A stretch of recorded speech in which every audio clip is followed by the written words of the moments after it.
Dear students, हमने अभी पढ़ा था ऑर्गेनिक सिंथेसिस वाया इनोलेट्स। इस चैप्टर में acidity of alpha hydrogen in reactive methylene group ये हम पढ़ चुके हैं। Alkylation of diethyl malonate and ethyl aceto acetate.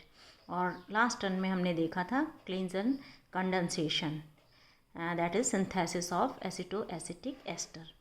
आज हम पढ़ेंगे keto enol tautomerism in ethyl aceto acetate. Keto enol tautomerism या टॉटोमेरिज्म बेसिकली होता क्या है? टॉटोमेरिज्म कहते हैं जब कोई भी कार्बन एटम पर प्रेजेंट हाइड्रोजन या प्रोटॉन और डबल बॉन्ड, इन दोनों की पोजीशन जो है वो इंटरनली चेंज हो तो एक आइसोमेरिज्म है और का एक टाइप है, दैट इज़ टोटोमेरिज्म। आइसोमेरिज्म है ये।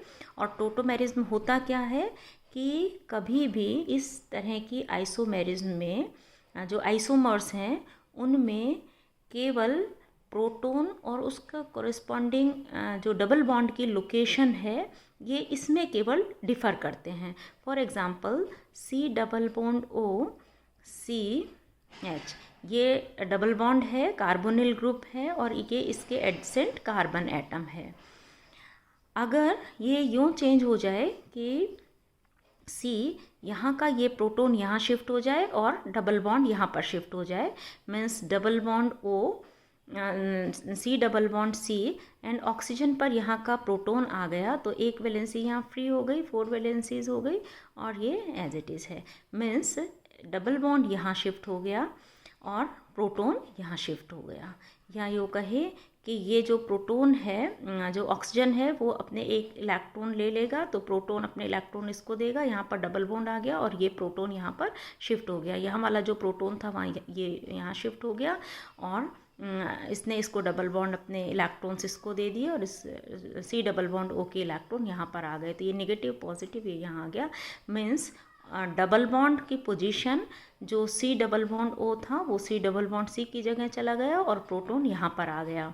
This form is known as keto form and second this is enol form. तो कीटो इनॉल टॉटोमेरिज्म जो है वो आइसोमर्स, 2 आइसोमर हो गए, एक कीटो फॉर्म में और दूसरा इनॉल फॉर्म में। ये दोनों एक दूसरे में इक्विलिब्रियम में होते हैं या यूँ कहें कि इंटरचेंज होते रहते हैं। तो जो एसिटो एसिटिक एस्टर हम पढ़ रहे हैं उसमें भी ये कीटो इनॉल टॉटोमेरिज्म देखने को मिलती है।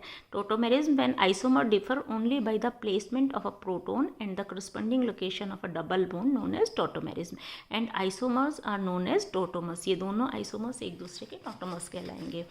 एसिटो एसिटिक एस्टर में भी बिल्कुल इसी तरह से CH3 C double bond O CH2 COO C2H5 ये एसिटो एसिटिक एस्टर का कीटो फॉर्म है जो करीब करीब जो है 92.5% के करीब एसिटो एसिटिक एस्टर जो है वो कीटो फॉर्म में मिलता है और ये इक्विलिब्रियम में होता है इसके इनॉल फॉर्म में। मीन्स CH3C यहाँ पर डबल बॉन्ड जो है वो यहाँ शिफ्ट हो जाएगा और यहाँ का प्रोटॉन इधर शिफ्ट हो जाएगा। इनॉलिक फॉर्म आ गई CH COO C2H5, ये इसकी इनॉल फॉर्म है। मीन्स 7.5% बाकी जो बचा वो इनॉलिक फॉर्म है। तो एसिटो एसिटिक एस्टर ये इन 2 फॉर्म्स में इक्विलिब्रियम में रहता है, कीटो फॉर्म और इनॉल फॉर्म, और यही इसकी टॉटोमेरिज्म कहलाती है। इसको इस फॉर्म में भी हम लिख सकते हैं। ये जो इनॉलिक फॉर्म है ये यहाँ पर CO जो है ये C डबल बॉन्ड O है, ये इसके साथ हाइड्रोजन बॉन्डिंग बना लेता है।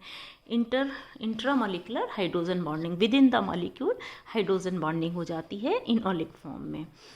इसके फेवर में कि जो एसिटो एसिटिक एस्टर है वो कीटो फॉर्म और इनॉल फॉर्म दोनों में मिलता है। इसके फेवर में एविडेंस दिए गए, प्रूफ के साथ ये बताया गया कि ये दोनों फॉर्म में प्रेजेंट होता है।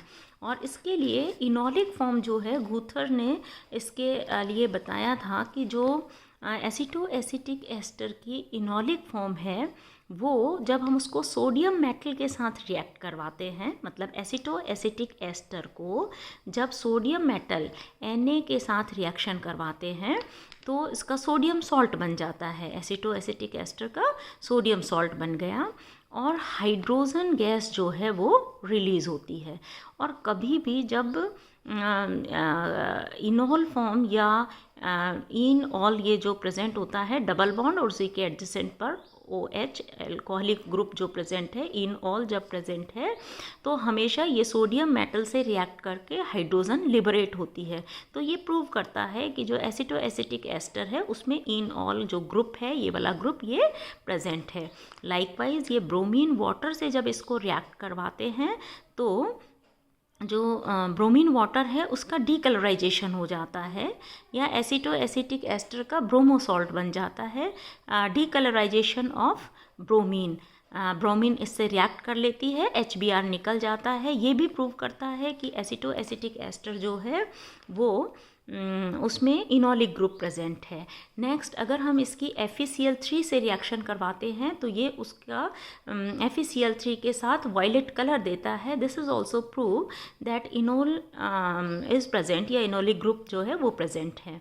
लाइकवाइज जब हम एसीटो एसिटिक एस्टर की डाईएज़ोमीथेन से रिएक्शन करवाते हैं तो मिथाइल ईथर ये बनता है और नाइट्रोजन लिबरेट होती है। इसलिए हम ये मान के चलते हैं कि इसमें इनॉलिक ग्रुप प्रेजेंट है। थर्ड नेक्स्ट जो है दैट इज़ ये सारे के सारे की हाइड्रोजन गैस लिबरेट होना, ब्रोमीन से रिएक्ट करके HBr बनाना या ब्रोमीन का डीकलराइजेशन FeCl3 के साथ रिएक्शन या डाईएज़ोमीथेन के साथ मिथाइल ईथर बनाना, नाइट्रोजन गैस लिबरेट होती है। ये सब प्रूव करते हैं कि इस कंपाउंड में या एसीटो एसिटिक एस्टर जो है उसमें इनॉलिक फॉर्म में वो प्रेजेंट है।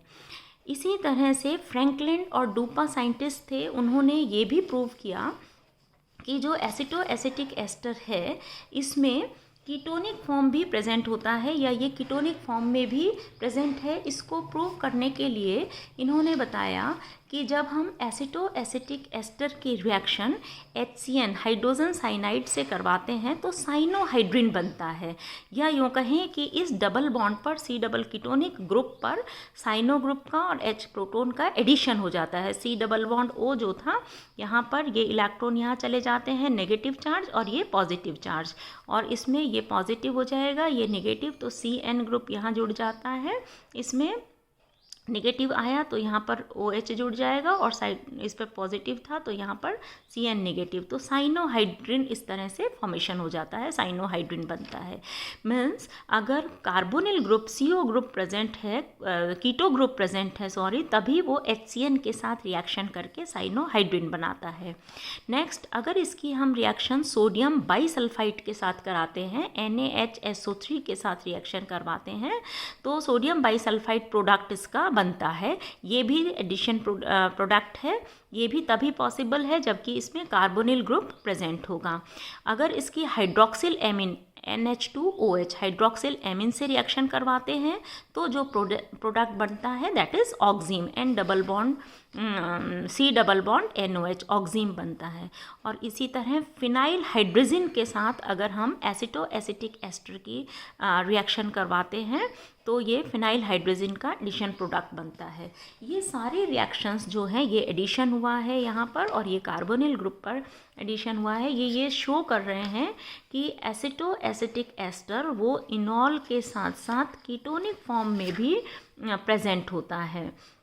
तो ये सारी की सारी स्टडीज़ हमें ये बताती है कि इसमें जो एसीटो एसिटिक एस्टर है उसमें कीटो फॉर्म और इनॉल फॉर्म, ये इनका हमेशा एक इक्विलिब्रियम मिक्सचर प्रेजेंट होता है, और जो कीटोनिक फॉर्म है वो ज़्यादा है, करीब 92.5% प्रेजेंट है और 7.5% जो है वो इसका इनोलिक फॉर्म प्रेजेंट है। ये दोनों के दोनों इक्विलिब्रियम में होते हैं या दो डिस्टिंक्ट सब्सटेंसेस इसमें बनते हैं। तो ये है कि हमारा जो एसिटो एसिटिक एस्टर या इथाइल एसिटो एसिटेट है वो कीटो इनॉल टोटोमेरिज्म शो करता है। नेक्स्ट, ये जो दोनों फॉर्म है कीटो और इनॉल, इनका हम आइसोलेशन कैसे करेंगे, इनको सेपरेट कैसे करेंगे, इसके दो मेथड हैं। First is fractional distillation method.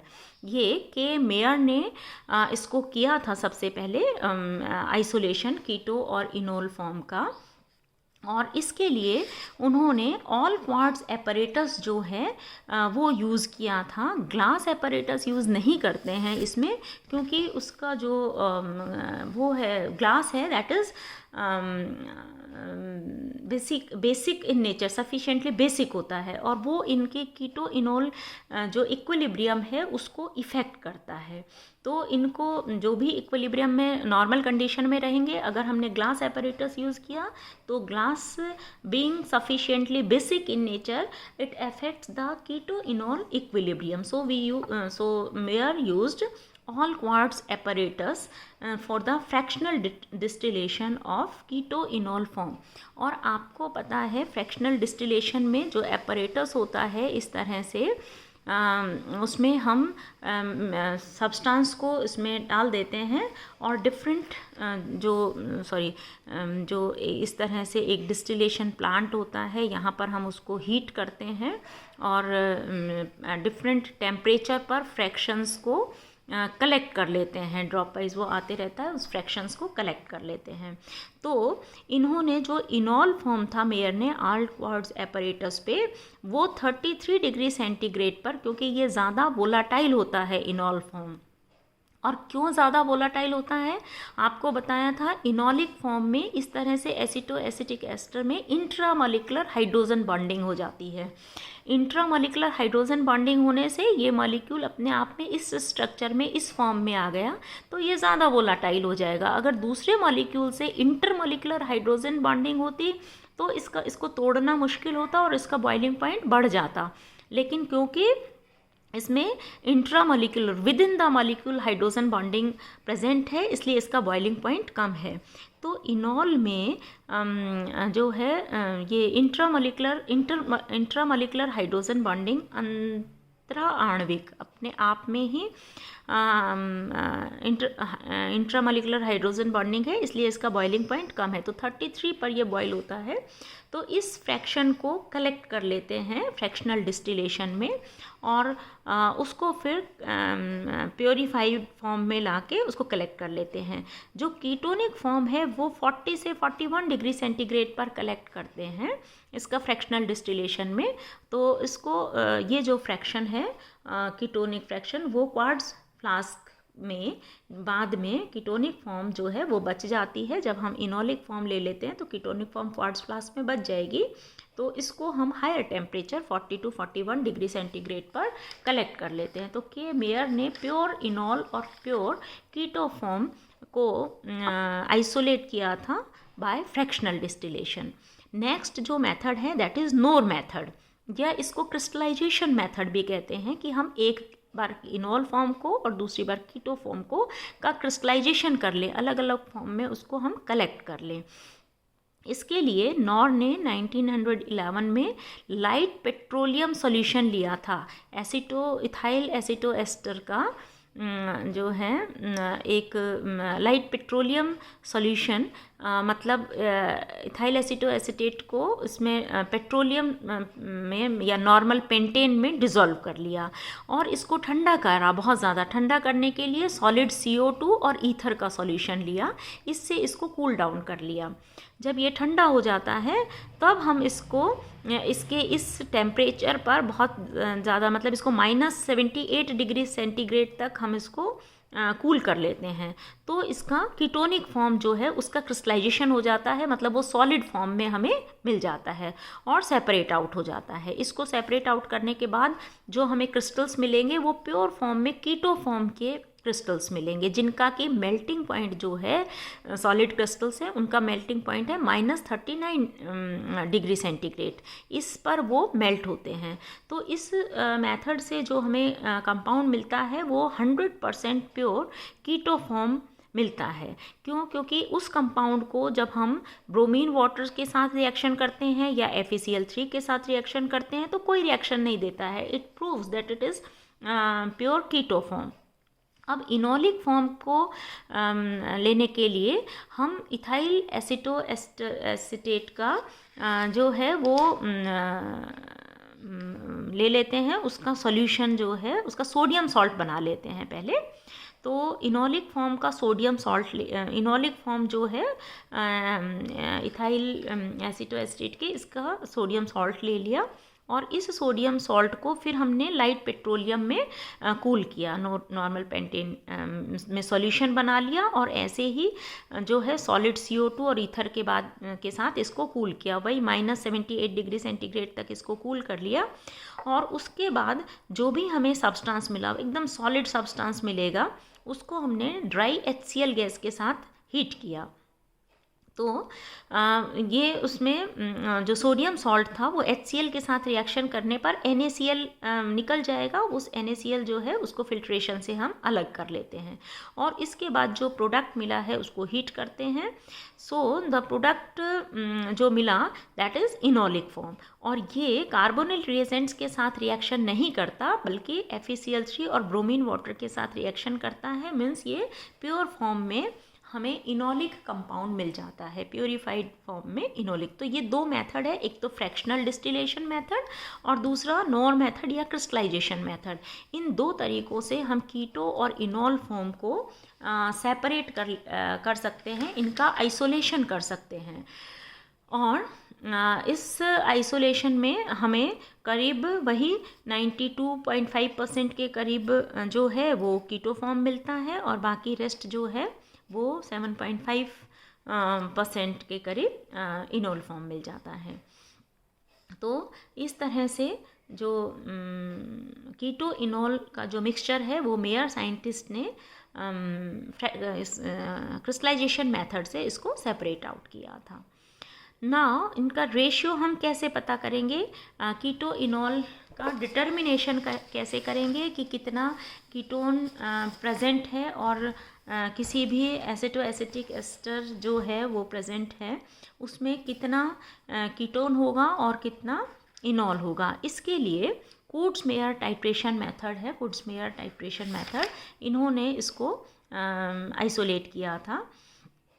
इसके लिए सबसे पहले एक्सेस ऑफ ब्रोमीन ले लेते हैं और उसको इथाइल एसीटो एसीटेट जो है उसका एक नोन अमाउंट हमने वे कर लिया पहले कि हमारे पास कितना इथाइल एसीटो एसीटेट है, उसको वे करके और एक्सेस ऑफ ब्रोमीन में के साथ इसको रिएक्ट कराया और उसको रिएक्शन कराने पर हमको जो ब्रोमो एस्टर मिलता है इस तरह से कि aceto acetic ester CH3COH double bond CHCOOC2H5, right. ये जो है इथाइल एसीटो एसीटेट है। इथाइल एसीटो एसीटेट की रिएक्शन हमने ब्रोमीन से करवाई। जब इसकी रिएक्शन करवाते हैं तो जो पहले कंपाउंड बनेगा CH3OH CHCOOET और यहाँ पर ये डबल बॉन्ड है, इसकी जगह यहाँ भी ब्रोमीन का एडिशन हो जाएगा और दूसरा इस कार्बन एटम पर भी डाइब्रोमो कंपाउंड बन गया और इसमें से ये HBr निकल जाएगा -HBr। तो क्या बच गया CH3C, ये डबल बॉन्ड आ गया CHBr COOC2H5 means alpha bromo ester हमें कंपाउंड मिल गया। इस अल्फा ब्रोमो एस्टर को हम KI के साथ पोटेशियम आयोडाइड के साथ रिएक्शन करवाते हैं तो आयोडीन लिब्रेट हो जाती है, या यूँ कहें कि इसको जब रिएक्शन हमने करवाया पोटेशियम आयोडाइड के साथ तो क्या बनेगा CH3C double bond O CH2, यहाँ से KBr निकल गया है ना, CH2CO OOC2H5 और इसमें KBr और आयोडीन जो है वो रिलीज़ हो गया। अगर इसको बैलेंस्ड करके चलें तो इस तरह से आयोडीन लिबरेट होता है। और आपको पता है कि आयोडीन को हम टाइट्रेट करके मेज़र कर सकते हैं हाइपो के साथ। आपने ये रिएक्शन बहुत की हुई है वॉल्यूमेट्रिक टाइट्रेशंस, उसमें आयोडीन जितनी भी लिबरेट होती है उसको सोडियम बाईसल्फाइड के साथ या हाइपो के साथ रिएक्ट करते हैं तो Na2S4O6 ये बनता है +2 सोडियम आयोडाइड के मॉलिक्यूल ये मिलते हैं। तो इससे हम आयोडीन को मेज़र कर सकते हैं हाइपो से रिएक्ट करवा के। और जितनी ब्रोमीन इनिशियली हमने एसिटो एसिटिक एस्टर के साथ एसिटेट के साथ यूज़ की थी उतनी ही हमें आयोडीन रिलीज़ होती है। इस तरह से जितने जो हैं नंबर हमारे पास इसका हमने वे करके इसका अमाउंट लिया था। तो number of enol in ethyl acetoacetate is equal to the number of moles of bromine added. इन दोनों का एक जैसा संख्या में होती है, जितना ये यूज़ करेंगे उतना ही ब्रोमीन के मॉलिक्यूल होंगे। और ब्रोमिनेशन जो है वो बहुत रैपिडली होता है इसका ब्रोमिनेशन इनॉल का। और ये जो ब्रोमिनेशन होने के बाद जो ब्रोमीन बचता है वो कीटो फॉर्म को इनॉल में चेंज करता है। इसलिए हमें बीच में ये ज़रूर करना होगा कि जो कीटोनिक फॉर्म है, जो एक्सेस ब्रोमीन है, उसको हटाना होगा। और इसके लिए हम बीटा नेप्थॉल यूज़ करते हैं, जो कि बीटा नेफ्थोल जो होगा वो एक्सेस ब्रोमीन को ले लेगा ताकि वो जो कीटोन फॉर्म है वो इनॉल फॉर्म में चेंज नहीं हो, कन्वर्ट नहीं हो। कीटो फॉर्म जो है वो उसका कन्वर्जन इनॉलिक फॉर्म में जल्दी से होता है, वो नहीं हो, उसके लिए हम बीटा नेफ्थोल यूज़ करेंगे और ये एक्सेस ऑफ ब्रोमीन उससे रिमूव हो जाएगा। उसके बाद हम इसकी आई से रिएक्शन करवाएंगे, आयोडीन रिलीज़ होगी। कितनी आयोडीन रिलीज़ हुई इसको मेज़र करने के लिए हम इसका टाइट्रेशन करवा देंगे हाइपो के साथ। तो इस तरह से जितनी ब्रोमीन जो है वो यूज़ हुई है उसके अकॉर्डिंग हम जो है इनॉलिक फॉर्म को कैलकुलेट कर लेंगे कि इसमें कितना इनॉल प्रेजेंट था। तो हमने क्या किया, इथाइल एसिटो एसिटेट का वे करके उसका अमाउंट लिया। अब हमने उसको ब्रोमीन से रिएक्शन करवा दिया।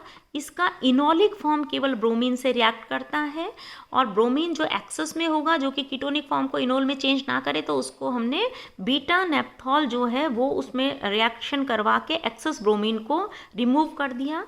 अब इसका जब ब्रोमिनेशन हो गया, ब्रोमो एस्टर हमें मिल गया, अल्फा ब्रोमो एस्टर। अब ये कितना मिला है इसके लिए हमने इसका पोटेशियम आयोडाइड से रिएक्शन करवाया और इस पोटेशियम आयोडाइड से रिएक्शन करने के बाद इसमें आयोडीन लिबरेट हुई जिसको हम मेज़र कर लेते हैं हाइपो से टाइट्रेशन कराने के बाद।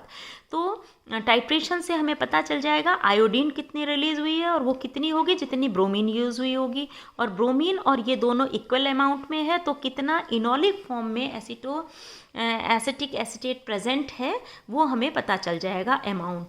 और इस तरह से कुर्ट मेयर ने टाइट्रेशन मेथड से ये पता लगाया कि कीटो इनॉल फॉर्म में कितना कीटोन प्रेजेंट है और कितना इनॉलिक फॉर्म प्रेजेंट है। तो उन्होंने देखा इनॉलिक फॉर्म जो है वो 92.6% प्रेजेंट होता है लगभग और इनॉलिक फॉर्म 7.4% प्रेजेंट होता है। तो इस तरह से कीटो और इनॉल फॉर्म के रेशियो को उन्होंने डिटरमाइन किया था। नेक्स्ट टर्न में हम इसका सिंथेटिक इम्पॉर्टेंस पढ़ेंगे। Thank you.